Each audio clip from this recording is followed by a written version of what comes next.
नमस्कार दोस्तों, मेरा नाम धर्मेंद्र राजभर है। कॉन्सेप्ट में आपका स्वागत है। कॉन्सेप्ट के ऑप्शन सी के सेशन में आपका स्वागत है, जहां पर हम सीखते हैं ऑप्शन की कुछ स्ट्रैटेजीज, जहां पर हम सीखते हैं ऑप्शन के कुछ कंसेप्ट या फिर कुछ डेटा पॉइंट्स को किस तरीके से रीड किया जा सकता है, हम इस बारे में डिस्कस करें। राइट, तो चलिए आज मैं इस इंडिकेटर के बारे में बात कर रहा हूँ। तो आज मैं एक इंडिकेटर के बारे में आपसे डिस्कस करूंगा कि लोग उसको किस तरीके से यूज करते हैं और आप उसको किस तरीके से यूज कर सकते हैं, इस बारे में हम डिस्कस करेंगे। राइट, तो ये जो इंडिकेटर है काफी पॉपुलर है, लोग इसको अलग अलग तरीके से यूज करते हैं। तो चलिए डिस्कस करते हैं कि हम इनको किस तरीके से यूज कर सकते हैं और किस तरीके से इसको देखकर इंट्राडे पोजिशनल या स्विंग ट्रेडिंग बनाया जा सकता है।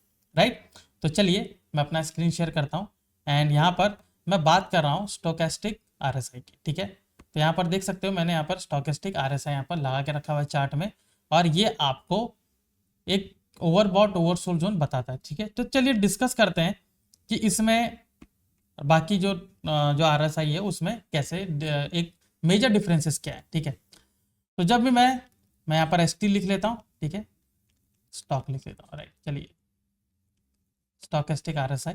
ठीक है, और जो नॉर्मल आरएसआई हम यूज करते हैं उसके बीच में डिफरेंस क्या है। देखिए, ये होता है कि इसमें आप देखोगे बहुत फास्ट आपको आइडेंटिफिकेशन होता है। ठीक है, तो यहाँ पर आइडेंटिफिकेशन, आप जब मैं बात करूं यहाँ पर आइडेंटिफिकेशन किस चीज का आइडेंटिफिकेशन होता है ओवरसोल्ड और ओवरबॉट एरिया। ठीक है, ओवरसोल्ड ओवरबॉट एरिया। ठीक है, और जो मोमेंटम भी होता है। ठीक है, मोमेंटम कि वो एक जोन से निकल के दूसरे वाले जोन में कब तक जाता है और इसके बीच में कैसे वो ऑसिलेट करता है, ये बताता है। तो इन सभी मायनों में जो हमारा नॉर्मल आरएसआई है, जो बरसों से उसको यूज करते हैं, उनके मुकाबले में जो स्टोकेस्टिक है वो थोड़ा सा फास्ट है। ठीक है, और हम क्या कर सकते हैं, उसमें थोड़ा और बदलाव करके थोड़ा और भी इंप्रूव कर सकते हैं। ठीक है, वैसे तो किसी भी इंडिकेटर को जो स्टैंडर्ड उसका जो सेटिंग दी गई उसको यूज करना चाहिए, लेकिन हम अपनी ओर से उसको एनालिसिस कर सकते हैं, इसलिए उसमें दिया गया चेंजेस करने का, राइट, एडिट करने का उसमें ऑप्शन दिया गया, इसलिए हम उसको यूज कर सकते हैं कि कोई भी जो इंडिकेटर है उसमें अगर कुछ सेटिंग्स को बदलाव करके अपना प्रिसीजन उसको इंप्रूव किया जा सकता है, तो हम वो स्टोकेस्टिक आरएसआई को देख सकते हैं। ठीक है, मतलब उसमें जो चेंजेस है, जो सेटिंग्स है, उसमें बदलाव कर सकते हैं। अभी आप देखोगे आरएसआई जो है, ठीक है, यहाँ पर मैं आपको लाइन बना देता हूँ। तो ये एक अपर वाला एरिया है, ठीक है, ये लोअर वाला एरिया है। तो यहाँ पर बात हो रही है मोमेंटम अपसाइड की। ठीक है, इस तरीके से पूरा बनेगा, और वहीं पर आप देखोगे मोमेंटम होता है यहाँ से डाउन साइड की। ठीक है, ऐसे ऐसे ऐसे करके जाएगा, ऐसे ऐसे करके बनेगा, ऐसे ऐसे करके फिर आप देखोगे कि मोमेंटम वापस से ऊपर की ओर बनता है। ठीक है, ऐसे ऐसे से करके ऐसे से बनता है। तो ये वाला जो एरिया हो गया, ये आप जानते हो ओवरबॉट हो गया। ठीक है, ओबी लिख लेता हूँ, और ये वाला एरिया जो हो गया वो ओवरसोल्ड हो गया, तो मैंने उसको ओएस लिख लिया। ठीक है, अभी यहाँ पर कई ट्रेडर जो है इसको किस तरीके से यूज करते हैं, मैं आपको वो चीज बताता हूँ। ठीक है, ये आप समझ लिए, राइट, इसका कंसेप्ट क्या है। अभी इसमें लोग ट्रेडर कैसे यूज करते हैं वो मैं चीज आपको बताने जा रहा हूँ। तो जितने लोग ओवरबॉट एरिया आता है, ओवरबॉट, वहां से रिवर्सल का सोचते हैं कि रिवर्सल हमें मिलने वाला। ठीक है, ओवरबॉट एंड ओवर सोल्ड। ठीक है, रिवर्सल हमें मिल सकता है। ओवरबॉट से रिवर्सल कहां मिलेगा, डाउनसाइड की ओर मिल सकता है, और ओवरसोल्ड से कहां मिल सकता है, अपसाइड की ओर यहां पर मिल सकता है। ऐसा लोगों की कॉमन धारणा है, और जो कि बिल्कुल भी गलत नहीं है। ठीक है, बिल्कुल भी गलत नहीं है, लेकिन हम इसको इस तरीके से भी देख सकते हैं कि अगर ये ओवरबॉट में अगर चला गया है, ओवरबॉट में अगर चला गया है, तो वहां पे क्या जरूरी कि हम रिवर्सल लें। ठीक है, क्योंकि कई बार वो रिवर्सल काम नहीं करता, कई बार वो रिवर्सल काम नहीं करता। मतलब ये है कि आप देखोगे ये इस तरीके से जो लेवल्स बनाया गया है। ठीक है, अब मान लीजिए कि यहाँ पर ये स्टॉक इस तरीके से ऊपर आया और यहाँ पर इस तरीके से सस्टेन किया, पूरा ओवरबॉट में चला गया। अभी हमारा मानना क्या होगा कि ये यहाँ से नीचे आएगा, और कई बार नीचे आता भी है, नीचे आया, और आप देखोगे कि यहाँ पर कुछ टाइम यहाँ पर बिताएगा, कुछ टाइम बिताने के बाद अगेन ये ब्रेकआउट करेगा, ब्रेकआउट करके फिर ऐसा सस्टेन करके ऊपर चला जाता। तो यहाँ पर जो सेल ऑर्डर लगा था, ठीक है, जो यहाँ पर ये इस जगह पे जो सेल ऑर्डर लगा था वो गलत हो गया, राइट। ट्रेड के हिसाब से तो गलत नहीं हुआ है, ठीक है, लेकिन मतलब हमारा जो हमने बनाया था उसमें हमारा लॉस हो गया, तो हमारे लिए गलती ट्रेड हो गया, राइट, कि हमारा स्टॉप लॉस हिट हो गया। तो अभी तो हमारे पास कोई दूसरा रास्ता नहीं है, हम इसको वेट करेंगे, वापस से ऊपर से नीचे आएगा तो हम ट्रेड लेंगे, राइट। लेकिन आप ये देखिए कि जो स्टॉक है, ठीक है, जो स्टॉक है कई बार जब इस तरीके का मोमेंटम बनाता है कि उसने क्या किया, ऐसे फ्लैट ऊपर गया, ठीक है, और थोड़ा सा डाउन साइड यहाँ पर बना, फिर आप देखोगे कि जब यहाँ पर ये ब्रेक करता है तो कई बार यहाँ से बहुत ऊपर जाता है, मतलब कि स्क्रिप बहुत ऊपर चली जाती है, ठीक है। अभी थोड़ी देर पहले में जैसे मैंने दिखाया आपको कि 30% का मूवमेंट दिया था स्टॉक, तो ये कई बार आपको ये मोमेंटम मिलता है। तो ऐसे मोमेंटम को हमें नज़रअंदाज बिल्कुल नहीं करना चाहिए। जब भी हमें इस तरीके का कंडीशन मिलेगा तो हमें वहां पर थोड़ा सतर्क हो जाना है, हमें सिर्फ डायरेक्टली जाके सेल नहीं करना है, राइट। आप क्या करेंगे कि अगर एक पर्टिकुलर स्टॉक में जो आरएसआई आपने बनाया, ठीक है,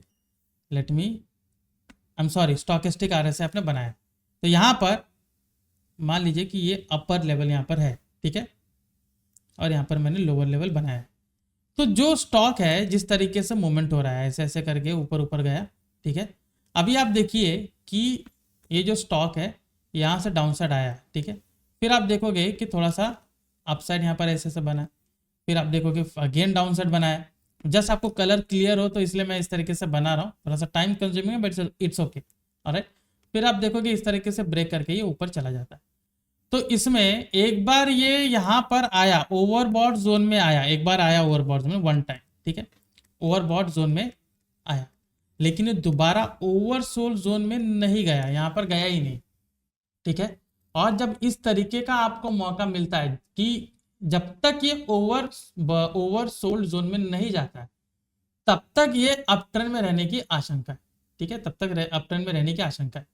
तो क्या मैं यहां पे डायरेक्टली बाय करके होल्ड कर सकता हूं? बिल्कुल नहीं, बिल्कुल भी नहीं, ठीक है, बिल्कुल भी ऐसा नहीं करेंगे हम। यहां पर जब ये ऊपर जा रहा है, आप देखिए जब ओवरबॉट में जाता है कई बार ये रिट्रेस करता है, कई बार रिट्रेस करेगा, तो वहां पर रिट्रेसमेंट के टाइम पे आपको ट्रेड लेना है। रिट्रेसमेंट का जो टाइम रहेगा, रिट्रेसमेंट का जो जगह रहेगी कहाँ रहेगी वो इंपॉर्टेंट है, राइट। रिट्रेसमेंट कहां पर होगा? लेवल्स पर होगा, सपोर्ट पर होगा। अब ये सपोर्ट कौन सा है? जो फॉर्मर रेजिस्टेंस है, क्योंकि उसी को ब्रेक करके ऊपर गया है ना, फॉर्मर रेजिस्टेंस हो सकता है। और यहां पर आप फिबोनाची यूज कर सकते हैं, ठीक है, फिबोनाची यूज कर सकते हैं पूरा। फिबोनाची में अलग अलग पॉइंट्स है, अलग अलग जगह पर, जहां पर आप देखोगे कि जो स्टॉक है वहां से आके रिवर्सल करता है, तो मैं उस तरीके से बना सकता हूं। ज्यादातर ये स्विंग और पोजिशनल के लिए यूज किया जाता है, ठीक है। वो ट्रेड जो कैसे बनेगा वो मैं आपको ब्रीफली नेक्स्ट सेशन में बताऊंगा, लेकिन फिलहाल के लिए आप जानिए कि मैं यहाँ पर क्या आपको बताना चाह रहा हूँ कि जब इस तरीके का कंडीशन बनता है, क्योंकि कई लोग क्या है वेट करते हैं, ठीक है। मैंने आपको ये कंसेप्ट इसलिए मैं बता रहा हूँ कि यहाँ पर मान लीजिए एक बार नीचे है, मेरा ट्रेड फेल हो गया, अब ये ऊपर जा रहा है, अभी मैं वेट करूंगा, ठीक है, अभी मैं वेट करूंगा कि ये यहाँ पर अभी वापस से रिवर्सल होगा तब मैं ट्रेड लूंगा। हो सकता है कि वापस से रिवर्सल ना हो सकता है कि रिवर्सल करे और वापस से स्टॉप लॉस हिट हो जाए, राइट, दोनों चीजें हो सकती है, ठीक है। तो यहाँ पर जब इस तरीके से यहाँ पर नीचे आ रहा है, अभी मैंने मान लीजिए कि यहाँ पर हमने ट्रेड ले रहे हैं, ठीक है, अभी यहाँ पर मुझे ट्रेड अगर मैं यहाँ पर लेता हूँ, ठीक है, अगर मान लीजिए उनसे कोई लेवल से डाउन साइड आ रहा है और डेटा आपका कुछ बता रहा है, डेटा बता रहा है डाउन साइड है, तो ठीक है, तब आप ले सकते हो। आपको अगर डेटा बता रहा है कि आज पूरा शॉर्ट बिल्टअप है, तो यहाँ से पूरा नीचे क्यों ले सकते हो, लेकिन डेटा आपको बता ही नहीं रहा है कि आज शॉर्ट बिल्टअप है, या डेटा आपको 2 दिन से बोल ही नहीं रहा है कि यहाँ पर पूरा शॉर्ट बिल्टअप है, वो तो लॉन्ग बिल्टअप बता रहा है। तो जब डेटा आपको लॉन्ग बिल्टअप बता रहा है तो यहाँ पर आपको ओवरबॉट में जाके वहां पे सेल करने का जरूरत नहीं है। हालांकि वहां पर आप अपना प्रॉफिट बुक कर सकते हैं, लेकिन सेल करने का जरूरत नहीं है कि आप यहाँ पर सेल करके आप होल्ड करिए ताकि नीचे आपको प्रॉफिट मिले, ठीक है। हम यहाँ पर क्या कर सकते हैं, हम यहाँ पर नया पोजीशन ना बनाए, ठीक है, आने दीजिए नीचे, नीचे आके वो रिट्रेस करेगा। वो कहां से रिट्रेस करेगा? लेवल से रिट्रेस करेगा, सपोर्ट से रिट्रेस करेगा, या फिबोनाची आप बनाइए वहां से रिट्रेस करेगा। तो इस दौरान क्या होगा, हमारा जो हम जो वेट करते हैं ना ऊपर जाके ये नीचे आए, ये नहीं होगा। जो ऊपर से वेटिंग होती थी वो पूरी बंद हो जाएगी। हम अभी यहीं पर जा रहा था, यहाँ पर ट्रेड ले लेंगे, ऊपर जाके वापस से रिटर्न आएगा तो वहां पे जो स्टॉप लॉस हिट होता था वो नहीं होगा, राइट, वो आपका कम हो जाएगा। अभी ये क्या 100% आपका 100% प्रॉफिटेबल है? बिल्कुल नहीं। ऐसा कहना बिल्कुल भी गलत है, जो भी कहता हो बिल्कुल गलत कह रहा है। ठीक है, स्टॉप लॉस होंगे, जरूर होंगे, लेकिन छोटे छोटे होंगे, छोटे छोटे, बहुत छोटे छोटे स्टॉप लॉस होंगे, राइट। तो इस तरीके से आप एक मूव बना सकते हो। इसी का उल्टा करोगे तो डाउन साइड का, ठीक है, इसी का उल्टा करेंगे तो डाउन साइड का। डाउन साइड में क्या होगा? सिंपल है, डाउन साइड में अगर मैं बनाने जा रहा हूँ, ठीक है, मैंने यहाँ पर क्या किया, मैंने लेवल बनाया, ये रहे लेवल्स। अभी इसमें मैं क्या कर रहा हूँ, जो ये ऊपर यहाँ पर जा रहा है, ठीक है, यहाँ से नीचे अभी आया, अभी ये क्या करेगा, ये जो स्टॉक है जो नीचे यहाँ से आ रहा है, ठीक है, इसमें जाने के बाद ये ऊपर गया, ठीक है, ऊपर में यहाँ पर बना लीजिए कि ऊपर गया, लेकिन वहां से देखोगे वापस से वो रिटर्न आ रहा है, वो ऐसे से टाइम बिता रहा है। तो मान लीजिए कि यहाँ पर कोई एक सपोर्ट था जिसको ब्रेक किया, अभी ये रेजिस्टेंस बन चुका है, तो यहाँ पर मेरा री एंट्री बन सकता है जब ये नीचे जाएगा। शर्त यही है कि डेटा को यहाँ पर आप देखिए, डेटा आपका प्रॉमिसिंग होना बहुत जरूरी है। अगर डेटा, जो डेटा मैं यहाँ पर देखना चाह रहा हूँ, डेटा अगर आपको यहाँ पर हेल्प नहीं कर रहा तब मत बनाइए, ठीक है। हालांकि स्टॉप लॉस बहुत छोटा मिल सकता तो हम ले सकते हैं, लेकिन बेफिजूल खर्चा हमें नहीं करना चाहिए, ठीक है। तो यहाँ पर हम क्या कर सकते हैं, डेटा के हिसाब से हम देख सकते हैं, क्योंकि ये पूरा डाउन साइड फॉलो कर रहा है और ये पूरा नीचे जा सकता है। अभी इसमें एक चीज देखिए कि जब ये नीचे वापस से जाएगा, ठीक है, मतलब डाउन ट्रेंड को फॉलो कर रहा है। अभी ऐसे में अगर लोगों को स्विंग ट्रेडिंग नहीं बनाना है, ठीक है, उनको इंट्राडे करना है, तो भी उनके लिए काम आएगा, ठीक है। अभी इंट्राडे में सिंपल सा मैं आपको बताऊं, ये नहीं होता है कि यहां पर आप सेल करो, यहां पर आप बाय करो, ऐसा बिल्कुल मत करिए, ठीक है। हालांकि कई लोगों करते हैं, कई लोगों करते हैं, प्रॉफिटेबल भी रहते हैं, मैं ये बात नहीं कह रहा हूं कि नहीं रहते हैं, ठीक है, लेकिन आप देखोगे वो काफी ज्यादा स्ट्रेसफुल रहता है, बहुत ज्यादा स्ट्रेसफुल रहता है। मतलब एक ही ट्रेड आपका बना, उसमें लॉस हो गया, दूसरा आप बनाओगे उसमें भी लॉस हो गया।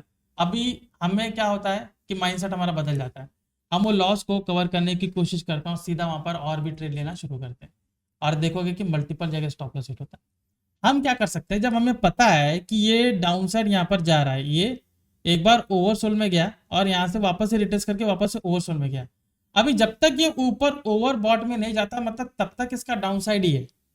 तो हम क्या करेंगे, वो जितने उस पीरियड के दौरान, जब तक मान लीजिए ये जो लेवल्स है, ये जो बनाया है, इसके नीचे रहता है, ये पीरियड के दौरान आप क्या करिए, इंट्राडे में भी अगर आप ट्रेड बना रहे हो तो डाउन साइड की ओर ही ट्रेड बनाइए, ठीक है। चलिए आपको दिखाते हैं कि किस तरीके से ये काम करता है, ठीक है। So let me show my screen. यहाँ पर आप देखिए कोटक बैंक है, राइट। यहाँ पर आप देख सकते हो कि कोटक बैंक, देखिए ये ओवरबॉट जोन में चला गया, अभी देखिए वहां से ये ऊपर ही था। अभी इस दौरान अगर मैं पोजीशन वाला ट्रेड बनाता हूं, ठीक है, स्विंग ट्रेडिंग, तो मैं प्रॉफिटेबल रह सकता हूं, राइट। अभी इसमें अगर मैं इंट्राडे भी बनाता हूं तो कई जगह मैं प्रॉफिटेबल हूं यहाँ पे। अभी जो इंट्राडे में बना रहा हूं तो सिंपली मैं वहां जाके हर जगह बाय नहीं करूंगा या हर एक डिप पे बाय नहीं करूंगा, वहां पर मेरी कुछ स्ट्रैटेजीज होगी, अलग अलग स्ट्रैटेजीज होगी, ठीक है। मैं नेक्स्ट सेशन में वो भी एक स्ट्रैटेजीज आपको बता दूंगा कि इसमें कौन सी स्ट्रैटेजीज आप यूज कर सकते हो। हालांकि आप कोई भी स्ट्रैटेजी यूज कर सकते हो, लेकिन जो इसमें ज़्यादा अच्छा यूजफुल हुआ वो मैं स्ट्रैटेजी आपको बता दूंगा, ठीक है। अभी आप देखिए, जैसे मैंने कहा कि डाउन साइड आया, यहाँ से देखिए आपको रिवर्सल हुआ, आगे देखिए फिर से डाउन साइड गया, अभी हर एक जगह आपको यहाँ पर रिवर्सल मिला है। हालांकि यहाँ पर ऊपर गया, देख सकते हो ये ओवर बॉट जोन में गया, यहाँ से ऊपर है, फिर एक दिन पूरा गैप डाउन हुआ, गैप डाउन जाने के बाद ये यहाँ से निकल गया ऊपर, ठीक है। अभी देखिए यहाँ पर अगेन, अभी ये इलेक्शन के टाइम का दिन था, देखिए यहाँ पर क्या हुआ, ये ओवर बॉट में गया, वहां से पूरा ट्रेंड यहाँ तक ऊपर गया, ठीक है, फिर ओवरसोल में गया, फिर ऊपर जाके आ रहा है, ठीक है। अभी देखिए यहाँ पर इसने क्या किया, ये वाला जो जोन है यहाँ पर आप देख सकते हो किस तरीके से टाइम बिताया, फिर यहाँ से ये काफी यहाँ पर ऊपर तक गया, फिर वहां से रिटर्न यहाँ पर आया हुआ। तो इसमें मैं स्विंग ट्रेडिंग का मुझे 2-3 जगह मुझे यहाँ पर मिला, ठीक है। अभी ये चीज होती है कि कई बार जो पर्टिकुलर जो स्टॉक है आपको वो स्मूथ मूवमेंट ना दे, लेकिन इट्स ओके, हमें क्या, हमें ये वेट करना होता है। अगर हमारे सिस्टम में नहीं आया तो हमें नहीं लेना। बहुत सारे स्टॉक हैं, आप किसी भी स्टॉक में ले सकते हो, जरूरी नहीं कि आपको उसी स्टॉक में लेना है, राइट। हम किसी भी स्टॉक में ले सकते हैं, जिस स्टॉक में हमें चाहिए उस स्टॉक में ले सकते हैं। तो आप ये देखिए कि 200 से ज़्यादा स्टॉक है, और 200 से ज़्यादा स्टॉक में अगर ये कंडीशन बना हुआ है तो हमें वहाँ पर ट्रेड जरूर लेना चाहिए, क्योंकि ऐसा होता है कि हम एक ही स्टॉक अगर पकड़ के बैठेंगे तो हो सकता है कि हमें वहाँ पर मौका ना दे, राइट, हमें मौका ना दे, और हो सकता है कि हमारा काफ़ी यहाँ पर नुकसान भी हो। तो वो चीज़ हमें नज़रअंदाज बिल्कुल भी नहीं करना है, ठीक है। हम क्या करेंगे, हम जब भी इसमें ट्रेड बनाएंगे तो हमें ये सारे स्टॉक को देखना जरूरी है। ठीक है, अभी चलिए नेक्स्ट स्टॉक में देखते हैं, ये रिलायंस है। ठीक है, नेक्स्ट स्टॉक रिलायंस आप देख सकते हो, इसका भी सेम कंडीशन है। देखिए यहाँ से क्या हुआ, ये ऊपर से रिटर्न हुआ, यहाँ पर नीचे जा सकते हो, फिर यार देखिए यहाँ से गया। अभी देखिए यहाँ पर जब डाउन साइड इसने बनाया, पूरा देख सकते हो कि ओवरसोल्ड को पूरा नीचे नीचे कर करके ये पूरा यहाँ पर गया है। ठीक है, और काफी अच्छा आप देख सकते हो कि उसमें रिटर्न वहां पर मिला, राइट, काफी अच्छा। तो इस हिसाब से अगर मैं वहां पर ट्रेड लेता हूं तो मेरे लिए काफी यहाँ पर प्रॉफिटेबल रह सकता है, राइट। अभी इसमें हम क्या करेंगे, हम जब भी हम इसमें ट्रेड बनाते हैं, राइट, तो इसमें एक चीज हमें नजरअंदाज बिल्कुल भी नहीं करनी है, ये कि अगर इस तरीके का साइडवेज होता है, उसमें बार बार उसमें बनता है, तो वहां पर उसको अवॉइड करिए, वहां पर हमें ट्रेड नहीं बनाना है, राइट। वो हमें दिख जाएगा, जो भी रेंज है वो हमें दिख जाएगा यहाँ पर। ठीक है, अगला वाला हम करते हैं, ये देखिए ये बजाज ऑटो, देख सकते हो कैसे स्मूथली पूरा नीचे यहाँ पर आया हुआ। ठीक है, काफी अच्छा मोमेंटम यहाँ पर नीचे दिया है, तो इस दौरान आप देख सकते हो मिल सकता है। अभी ये होता है कि एक बार वो ट्रेंड को नीचे फॉलो करना चाहिए, अभी ऊपर है तो ऊपर ही फॉलो कर रहा है, नीचे तो नीचे फॉलो करना चाहिए, तभी जाके उसमें ट्रेड बनेगा, अदरवाइज उसमें ट्रेड नहीं बनेगा। ऑलराइट, सो ये था आज का सेशन, जहां पर हमने देखा कि किस तरीके से स्टॉक में इस तरीके का कंडीशन बनता है, किस तरीके से स्टॉकिस्टिक आरएसआई को यूज करके एक अच्छा खासा सेटअप बनाया जा सकता है। ऑलराइट, सो आई होप आज का सेशन आपको पसंद आया होगा, आई होप आज आपको क्लियर हो गया होगा कि आरएसआई को और भी किस तरीके से, मतलब स्टॉकिस्टिक आरएसआई को और भी किस तरीके से देखा जा सकता है। ऑलराइट, सो आज के सेशन में इतना ही था। ऑलराइट, मिलते हैं नेक्स्ट सेशन में, जहां पर मैं कुछ और बातें, कुछ और कंसेप्ट लाऊंगा जो आपके लिए काफी यूजफुल हो सकता है। तब तक के लिए मैं धर्मेंद्र राजभर, आपका धन्यवाद।